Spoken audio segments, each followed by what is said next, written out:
Well, thank you so much for joining me today. I'm really happy to have you here. Great to be here. So you have a fascinating title of Chief Product Officer. What does that mean? What do you do? I often ask myself the same question, Cheryl. No, what is a chief product officer? At a company like Gannet, which is the company I'm at and work for, what that basically means is we have products and services that we sell to customers, to businesses. And so my team is responsible for building those. And so there's a few key disciplines of that. One is something called a product manager, which is basically a kind of a business-minded person who's thinking of what's the problem and what are we trying to solve for. And then the other disciplines are design and what that's going to look like from a product experience. And then the third one is the engineers. These are the people who actually write the code and make the product that you're going to use every day. So those teams are building the things that we sell ultimately. Great. And what you're here to talk to me about is one of your products or many of your products, the digital side of the house.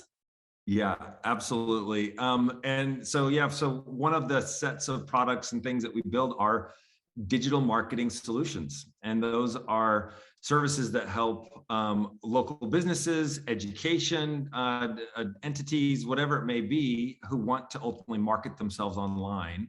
And so we sell products to help them do that. And those span typically across three main areas. One is helping you establish your digital presence online. So that's everything from your website to social profiles and SEO, stuff like that. The second big category is helping people discover you through advertising. So we have a set of products around helping you advertise and do that well. And then the third area is around kind of putting it all together, and it's measuring what works and converting all of the leads and everything that are coming in. So that's kind of the third bucket. So we try and think of it in those three areas and are constantly learning and evolving. We work closely with Google, with Facebook, with Microsoft, with Snap, and pretty much any other partner you can think of, and then have our own properties as well that we sell advertising and content into. We have USA Today, about 400 local news entities as well that we sell into. And so bringing all that together. I love this three-pronged approach you just laid out, because the second thing, the developing the strategies, is what so many people jump to without first establishing their online presence. And before the podcast, we were just talking about a marketing retreat I just had. And I was sharing that at the end of the retreat, of all of the things that we talked about, they all came back to the fact that their website needs a lot of work, and that they just don't have a strong digital presence yet to go out and spend a lot of money in marketing. As you work in these kind of three areas, how do you see clients and what products are out there to help people establish a better online presence? Like, where should you even start? Yeah, so I think it does ultimately start with your website. I think that is a great place to foundationally look of when someone comes to your website. First of all, just basic things of, does it look good on a desktop, on a mobile experience, and really thinking about those. A lot of, that's old news a little bit, but it's still some basics that a lot of people just miss. And I think another thing to really focus on is, how fast does it load? A lot of times there is content and things that might be on your site that cause it just to be very slow. The number one cause of abandonment on a website is speed. It's just loads too slowly. And so really looking at that, and that's not only going to affect customer interaction with your website, but also affects your SEO score as well if you don't load quickly. So that's some real basics, just to make sure, does it look good?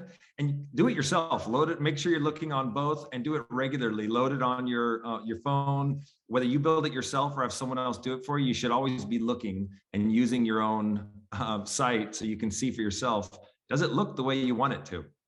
Yeah, speaking of SEO, that's something that's changed a lot. I feel like SEO has changed a lot in the last 10 years.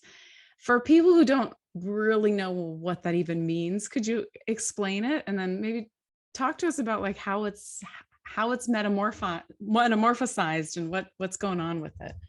Sure. Yeah. So I think the simplest way to think about SEO is when you go to a search engine, and you do a search, the results of that, what you see after you do a search, if you look for a local community college and do that Google search or whatever it may be, you're going to see two sets of results primarily.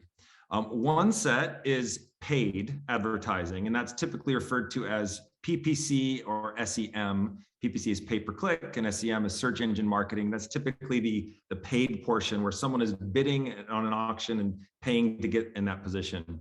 The rest of the results that you see are driven by this thing called SEO, which is search engine optimization. And often that's also called organic results. And basically what that is how well do you follow the rules that Google or Bing or whatever search engine you're using has set forth in order to establish authority. And there are a set of rules, and Google publishes them. Some of them are very transparent. Other ones are a little gray as to what they mean exactly, but how well are you doing at following those rules and those guidelines that they lay out? And if you follow them the best, and you have the most authority, meaning you're seen as a source of information that is accurate and represents the content and the answer the best, you will show up higher in the rankings. And at the end of the day, if you're not on that first page, you're pretty irrelevant. That's the bottom line. So if someone's talking about getting on page 10 or 11, kind of doesn't matter. You really want to be on page 1. That's the main point. Yeah, and I think most of the colleges I work with, I mean, you search your college name, you're going to get them number 1. But then you start searching for certain things. Like, for example, I have a client where we're working to market their paralegal studies program, and they're in Los Angeles. They're actually by you. You're in Los Angeles, and they're a college close to you, and they've had a lot of enrollment declines, particularly in this one program. And so I went on Google and searched for paralegal studies program, and then the name of the college, and they weren't even on the first page. I got lots of ads for here in San Diego for paralegal programs here in San Diego, and then all this other stuff that wasn't even relevant. So that was obviously one of the first recommendations, is we've got to get your site found. Like, we have to get it on that first page. Absolutely. And part of that comes down to a keyword strategy. You are not going to be number 1. Your business, your college, your school is not going to be number 1 in every word that people search for. And so you've got to do some research around where there is opportunity for you, what your specialties are. Maybe there's a specific program or set of courses or geography that is really you cater to well, and that's where you win, is really focusing in on that. So I may not win on nursing programs because that's a lot of competition, but I may be able to win on Miracosta nursing programs, that get more specific with keywords, location, those types of pieces. So what advice do you have to colleges who are looking at certain pages, they want to improve the way they show up in search? Like, what should they be doing? Yeah, so two or three really basic things that you should do. One is, first of all, part of the way search engines and all that work is through making sure that your content is readable and consistent by search engines. And so there's some very basic rules around how your site is set up, and Google publishes these, so you can search for these, and they'll actually lay them out. But in terms of just how your headings are set up and just basic stuff, so that a search engine can actually read what information is there. So that's one part of call it 1A. 1B is making sure that your name, address, and phone number, it's often called NAP, is consistent everywhere. And what I mean by that is in Google Maps, and then maybe on Facebook, and maybe you have a listing in a directory or somewhere else.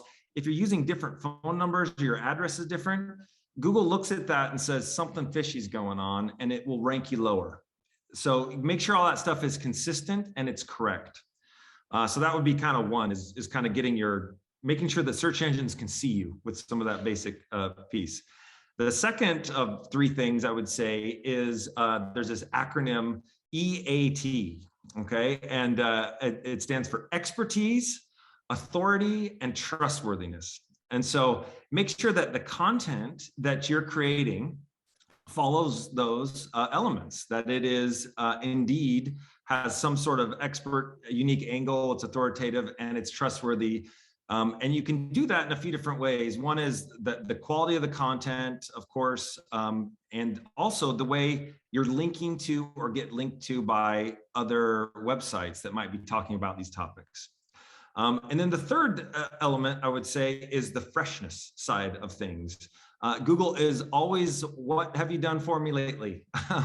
So you might have been great 3 years ago, but if you're not keeping up with that, you're going to fall in the rankings. So you got to constantly be thinking of what's the next bit of content that you're going to put on your site to become relevant and make sure. And so with all those themes, there's sort of this, one, making sure you can be found, but having good content on your site, something that's interesting and that the search engines will find and rank you for.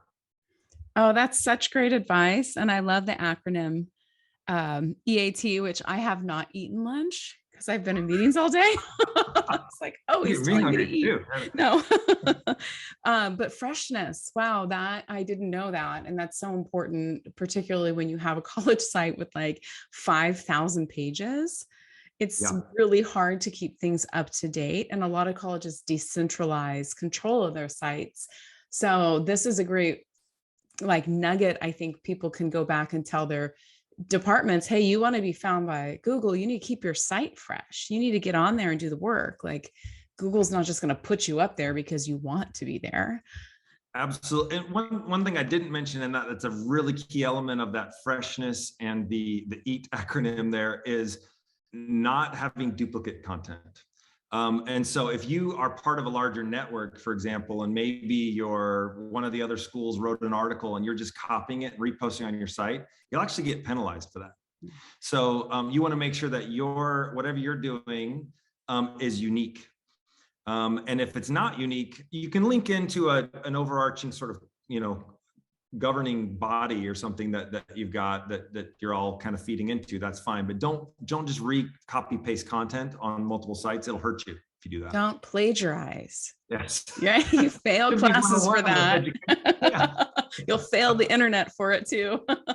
Right. That's right. So great. So SEM is something that people can do on their own by following those 3 guidelines. But then one of the products that you sell, that Gannet sells, is pay-per-click. And we always tell our clients, like, this is your foundational, your website's good. Now you should spend money on getting found in Google. So we always recommend that as a first option. So explain that, how it works and why it's so important.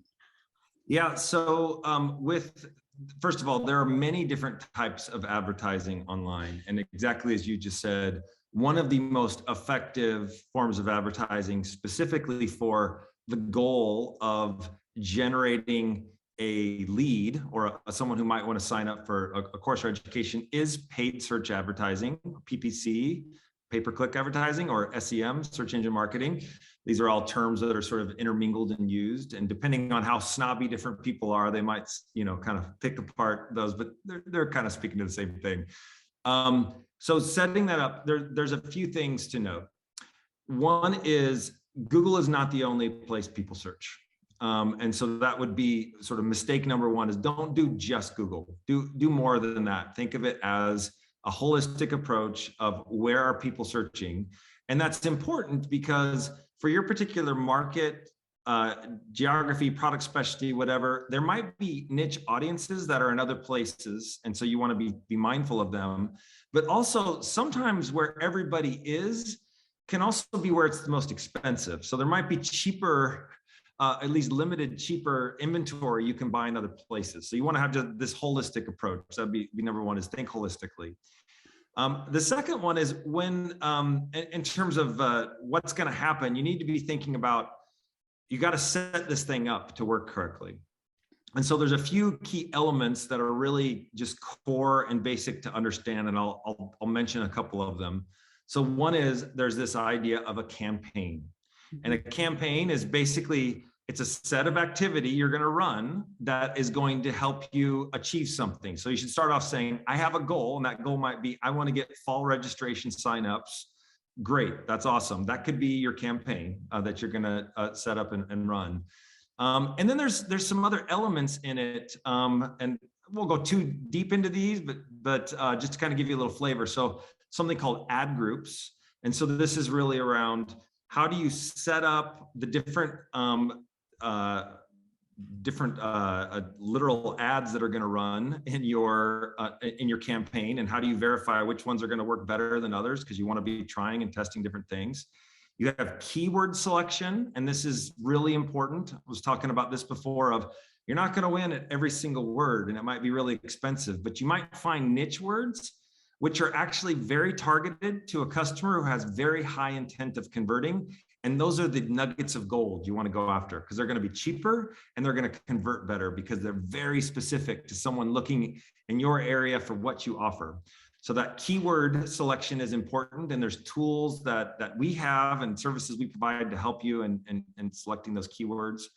Then you get into ad copy, writing the actual text of the ad, and you want to iterate and try different things out. That's certain words might resonate better with different people, and it changes all the time. So you just got to try it and see what works. There's best practices, but you still got to try and test and iterate.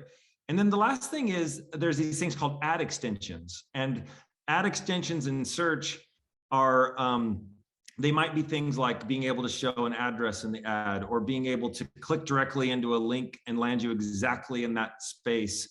But they're basically incremental bits of functionality that help with conversion. And so thinking holistically across those different areas is what, if you choose a partner or a vendor or somebody you're going to work with, that's what they're going to help you with, is trying to figure those things out and get a strategy that aligns to your specialties and your budget as well. I've seen when making purchases for clients, we often do like lists of negative keywords too. What are those? Explain those to. Yeah, so a negative keyword is basically things that you don't want to be bidding on. And so there are, just like in a lot of what people don't understand on Google, some people do, some people don't, is you can actually type a lot of things into Google and it will really narrow or broaden your search. And Google has extended that into the tool set that they let you use when people are searching. So a negative keyword is basically just saying, I don't want to include this. I'm intentionally going to not have that. And that might be useful in a few different scenarios. One, there might be competitive sets or specific, maybe you've got programs that you're trying to recruit for, and one of them's full, and so you want to exclude people who are searching for a specific one that you've already filled in. But it could also be to avoid things that are ambiguous. So I remember one example, this was years ago, but living in kind of the LA Metroplex, there's always celebrities, and won't say who, but there was a celebrity who got, we had a dealer, which was a Ferrari dealer, okay, who was a customer. And at the same time, there was a celebrity, very well-known celebrity, who crashed his Ferrari and had a problem. And so without having things like negatives, you could start including people who are actually searching for something that was very unrelated to buying a Ferrari. They were actually searching for a celebrity who crashed a Ferrari. And so by using negatives, we were able to sort of separate some of that traffic out and make sure that wasn't included. And target it more. So there's different ways. Yeah, that's really interesting. I think that's a good thing. Everybody's got a Ferrari problem, yeah, right? I know. I was like, maybe they want to be found, but I don't know. There's probably a very small percentage of the audience searching that could afford a Ferrari, right? So like, you don't want to waste money on them. That's right. Now I'm going to Google celebrity who crashed Ferrari. And this was a couple of years ago, but it was. Yeah, well, you've brought up a lot of really interesting, points around pay-per-click, and something that resonated with me, and this came up with a client just a couple of weeks ago, was we think of Google, and their ads really performed well on Bing and Yahoo. I have no idea why, but that's where most of their spend ended up going. And it performed well. So it was a good reminder that Google's not the only player out there, that you should be present in, all the different platforms. Absolutely. And at the end of the day, there's best practices always that you can follow, but you always need to be open to trying things and seeing what works and what doesn't, and adjusting based off of that, because things change. It's at the end of the day, this buying ecosystem that we're talking about, it is what's called an auction, meaning you've got other people who are bidding on trying to get that spot. That's how that works. The advertising works. And so because it's an auction, it means no two are the same. Every single one, it's a little different. And so you got to be trying and constantly learning. Fascinating. So you sell so many different things. What is your favorite product? Like, what do you really get passionate about? Well, I like some of the pieces that help see the value in all this stuff coming together. And so one of the things that's, we talk about search and all that. It's great to get a bunch of people contacting you. They see your ad, they contact you. Great. That means the first part worked. And then they're going to go to your website, and hopefully your website's designed well, looks good on mobile and loads fast and all that good stuff. So that works, hopefully. But it still doesn't mean they're your customer, right? And at the end of the day, you want them to sign up for that class, to register, to get you want to drive enrollment. You're not just there to get a bunch of people to visit your website. And so that last gap, that last few miles of what do you do to close that loop, I like that part of it a lot. And that is getting into this idea of how do you collect your leads that have come in and start to nurture them with things like drip email marketing, communications, and others, which are really just all about how do you get them from expressing intent and interest to close to being a customer. How do you close that last bit of loop? And so we have some services and products that we build around that too, where you can design something called a drip marketing campaign. And what that is basically, it's a set of rules that allow you to have sort of a templated approach to converting customers. Let me give you an example. So you might say, if someone contacts me and signs up for interest on an enrollment in the fall, I'm going to have a few rules. The first rule might be, say, as soon as they contact me, send an auto response and say, thank you for contacting me. That would be step one, drip one. The second would be, 3 days later, I want to send a follow-up message and say, hey, we noticed you haven't actually converted yet. Here's some additional information about our school, our location, whatever that you might find useful. That could be a second. A third would be maybe 5 days later, you want to send a promotion, 10% off or whatever, promotion, something, maybe get an extra class or extra set of credits or something. But you can kind of offer that, and so on and so on. And the idea is you can configure that how you want on the timing you want, but it allows you to automate that process. So it's not someone's job to be going, oh shoot, it's been 3 days since Sally contacted us. Should I do something? It just becomes an automated system that can constantly work. So I'm really interested in the product that you have, because it sounds pretty simple. And I know a lot of colleges will come to me and say, oh, we're looking at a CRM. And you're basically describing what a CRM can do. And then they go out and they spend $500,000 on something that has so much that they can't use, and it's overwhelming and no one can run it, and then nobody uses it. So is yours, it was what you do different? Is it simpler? How does it work? It's intended to be much simpler, Yeah. exactly, and at a price point that is very affordable. We're talking $100, not thousands of dollars. We're gonna have to talk offline about this, because this is what colleges need. Yeah, They need this. Absolutely. And so that's exactly the intent. Is 90%, you got sort of this Pareto principle, you hear all the time, of 80% of the value, for 20% of the cost type thing. And so that's kind of where we try and play with a lot of these pieces, is not necessarily having every feature that ever has happened, because most customers don't need it, and they won't ever use it, and they're just throwing money away to actually spend it on it. So that's exactly where we try and play. And exactly with these types of solutions, you can get most of what you need for a lot less than you're probably paying.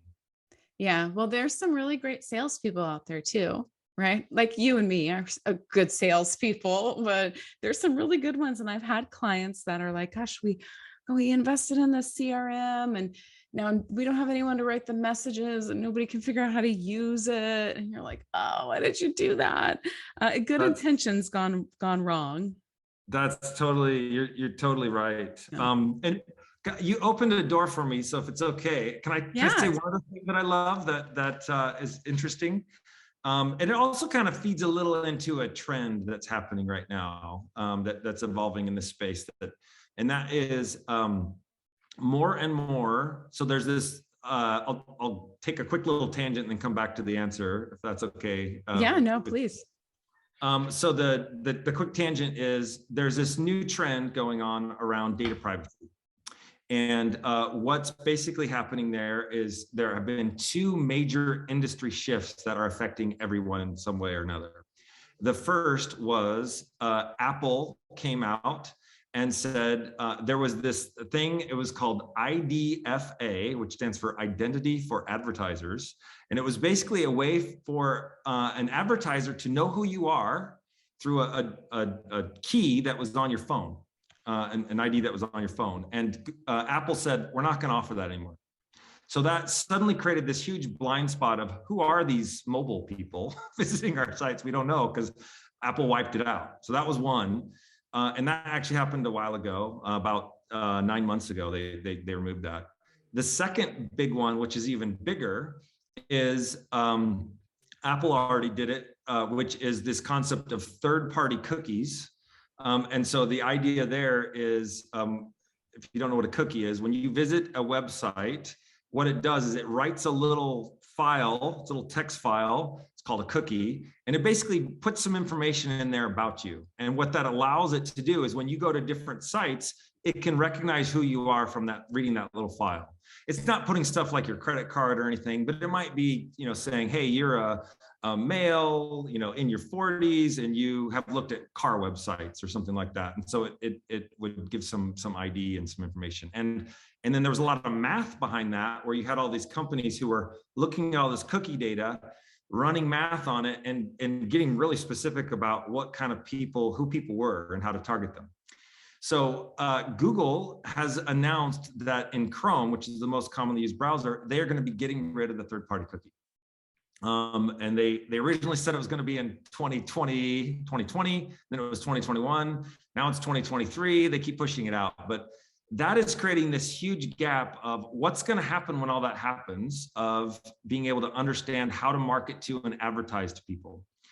And this is now, that was my little tangent. I'll come back to what this means for the average listener here is, there is going to be, if you're not already starting on it, an increased importance in understanding who your audience is. This taps back a little bit to the CRM piece you were just talking about, but also being able to know who that audience is for yourself, so that you can use that data to target and find more users like the customers you have. And so one of the things that we've been building and that we have that helps with that is the ability to capture this customer set and then find them in other places. An example of that is, we talked about search a minute ago. If we're getting leads in from search, we can capture that and then go find an audience like that in another place like Facebook. And so we'll take your customer list, go and find other people like that on a different platform. And this becomes really powerful, because now, as the business owner, you're empowered with your data to find customers that you want. And that's a really important thing, and a huge trend that I think is going to be taking more and more that are becoming more and more ubiquitous in the future. So I know it's a little techy, little geeky maybe, but it's important and it's coming over the next couple of years. And so good to start thinking about, okay, how am I collecting my customer list? Do I have a CRM? Do I have a database of some sort that I can use? And if you do, great. If you don't, you need to get one.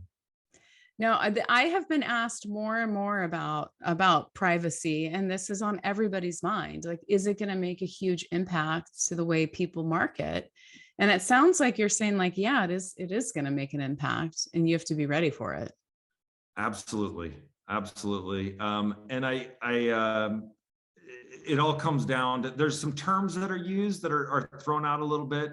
There's this idea, third-party data is sort of this idea of you're buying, audiences and people from others, and it's not really your data. First-party data is the data you own, and then some people are starting to use a term called zero-party data, but really it's the same as first-party data. It's just data you own. And so it's really thinking about, what data do you own? How well do you know your customer? Do you have that data and insights? And if you don't, how do you start building it out? That's how you should be thinking about it. So once this happens, what if somebody comes to your website? Can you still retarget them or remarket to them? Absolutely, because that would be first-party data. So if it's, and that's the importance of, if it's yours and you own it, you can do anything you want with it. And especially if you're working with a partner or an agency that has that capability, then it's very simple. But you just have to be collecting that data and making sure you're keeping it healthy and clean, and so you don't get it outdated or get it in a bad state where it's not that useful for you. Yeah, we tell clients all the time, and they're surprised, like, hey, give us a list of all of your students with their personal emails, and we can, link them up to social accounts and then do lookalike audiences. No, well, we didn't know. And this is the reason why you want to work with an agency or, work in a platform that has expertise, because so much is changing and there's so much potential. If you're a one-man show, you can miss out on it. Absolutely. And I think too, thinking about your business process, about how are you collecting and keeping good customer records of, do you, and it may be something as simple as, you want to make sure when you see people in person, that you ask them for their latest email address, things like that, that just get in the habit of doing those things to practice good, clean data hygiene, I guess is So when I worked at a college, it sounds like if you're capable, this is in every organization, not just in a college, but if you're a capable person, your job kind of balloons to other things that you really never should have gotten. So one of the things that I got to be put in charge of was the college switchboard operator. So then I had to run on the phone system and the switchboard. Wow. Did you have the cool headset? Did you we did. I had to go out and give the switchboard breaks because she needed a break 3 times a day. So then I became the switchboard operator. It's like a marketing director and the person who answered the phones, until finally I found some students that could do it. But it actually ended up being a good fit, because I love data. And so I started pulling the data from our phone calls and from the phone tree. And my God, like, the lady working the front wasn't just complaining about how many phone calls she was getting. She was literally getting like thousands of phone calls every week. She couldn't handle it on her own. And then it became clear that, like, she wasn't asking anybody's name. Like, she was getting inquiries on the college, but never being like, hey, what's your name? What's your email? Just trying to transfer. And I think back, like, how many thousands of names did we miss out on? Like, all this information flowing in through people wanting to find out more. And we just couldn't take an extra 5 seconds to collect it. So good lesson learned. 100%. Yeah, that's absolutely. And I don't ever want to do the switchboard again. It's like, no, not doing that. It looks like fun, No, it's not like that. You don't get to plug things into the wall anymore. It's all buttons, how fast that your index finger can point, and push. Well, gosh, you've had so much great information. And before we wrap up the conversation, we haven't even touched on social, but I'm going to save that. I think that's a whole nother podcast, because that's a whole nother world. But in terms of, SEM and SEO and privacy, is there anything else that you see on the horizon? Anything people should prepare for? Yeah, I think one thing that is really far out. So I don't think this is something in the next little bit, but I think it's going to hit us fast when it does hit. Is this whole idea of the metaverse, and specifically when you think about colleges and secondary education, or even primary education of any sort. I think that can play a pretty interesting role in the metaverse. So what is the metaverse? You might have heard that term or not, but it's really think of it as I like Ready Player One. If you've seen that movie, it's sort of what it is, right? It's that, but it's basically being able to go into a virtual world where you can interact and transact with others. And Facebook, recently rebranded its corporate name to be Meta to really go after this hard. And I could see a lot of the social and everything is really going in this space. And so what does it mean for you? I think it's starting to think of how can you make some of what you do virtual? Are there opportunities there? And does that open up a whole new channel of commerce for you to be able to offer courses and education in a world where you can have virtual learning environments? People can go to a class, engage there, have identities there, come as they want to. They could come as a, whatever, avatars, whatever, and come as in their whatever comfortable identity. But it's going to open up a whole new world of ways to learn, audiences, and hopefully revenue streams for colleges, universities, secondary education that I think is not there today. So it'll be exciting. Do you think that at some point we're all going to be wearing headsets? No more Zoom. We just put on our headset and we're actually in a conference room. We're in an education building. So I have been a little hesitant to that myself. I will admit, I'm supposed to be a little more forward thinking based on my job and all that, but I'm like, I don't know if I really want to do that, but I did it recently. So I got and did a virtual meeting with the headset on and all that. And I got to admit, it was still a little wonky. I'll be honest. It was still a little wonky, but I can see it. You can see it that it's going to get there, and it's going to be actually you think about situations where we're talking like this, it's fine. But if we want to whiteboard together or collaborate on something a little more in depth, you can do that in that virtual world, and it feels more real. Where you can't do it in this sort of two-dimensional aspect that we're in. So it's coming. I think it's not a matter of if, it's just when. And I think a lot of these technologies, it's not like it's going to happen on a certain day and you set that day. It's more like you wake up one day and you realize you're doing it. So I think that's going to happen with this. Coming. It's like my grandma, she's passed away, but she was born in 1914, and she had a horse-drawn carriage, and I was like, Grandma, wow, I can't even imagine you were on a horse. And our grandkids are going to be like, I can't even imagine, how did you use Zoom? Oh, you use Zoom you had to. So antiquated. Oh my gosh, so old. Oh, that's fascinating stuff. You're right. And education, education is supposed to be innovative, but it's so bureaucratic. And so I think this is an opportunity for colleges to, get in the space early and play around with it. So kind of exciting stuff. It's more than just I said too, the actual learning environment is one part of it, but it's also the campus tours. Mm-hmm. You think of all the elements of how would you want to experience where you are, meeting some of the staff, going around and doing different things. What are some of those that you could use as a mechanism for ultimately setting yourself apart from others? That's a lot of things there. Fascinating. Oh, wow. I hadn't even thought of that before. That's just amazing what you can do. Well, Chris, it has been so great to talk to you. I've learned a lot. It's Friday afternoon and my head is now spinning. I'm like, I'm ready to dive in and have it be Monday again.